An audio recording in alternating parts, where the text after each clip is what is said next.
D'après quelques sources d'infos récemment, l'Algérie aurait normalisé avec Israël. Depuis ces annonces, beaucoup de personnes ont trouvé cette annonce abominable pour l'Algérie. Sans plus tarder, je vous laisse regarder quelques vidéos sur le sujet et on revient.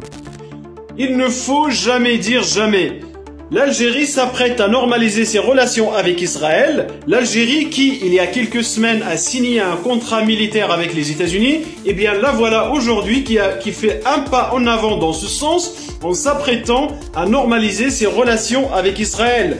On remarque là effectivement un revirement et un changement de cap dans la stratégie géopolitique de l'Algérie, dans la mesure où son allié historique, la Russie, se retrouvant en difficulté militaire usée par plusieurs années de guerre et qui lâche ses alliés un par un.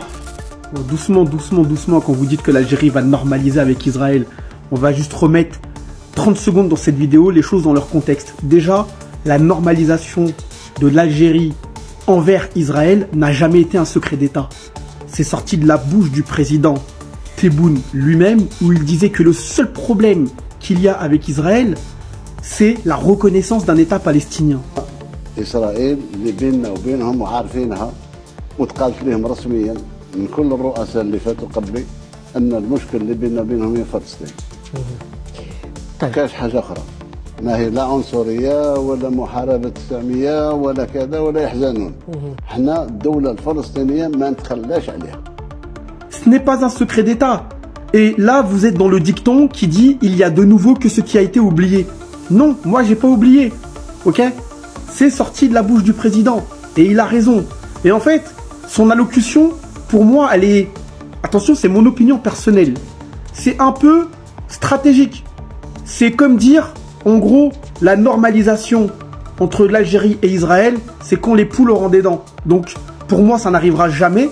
Et je sais que de mon vivant, je le verrai jamais, à moins que la mafia sioniste qui gouverne Israël soit pris d'assaut par les vrais juifs, donc la vraie communauté juive, qui elle veut une paix, d'accord, et qui ne mettra pas à l'assassinat un mec comme Isaac Rabin, ou je sais plus comment il s'appelle là, ok, qui s'est fait assassiner parce qu'il voulait justement une reconnaissance de la Palestine, un État palestinien souverain, ok, avec Yasser Arafat à l'époque, Yitzhak Rabin, voilà, Yitzhak Rabin, pardon.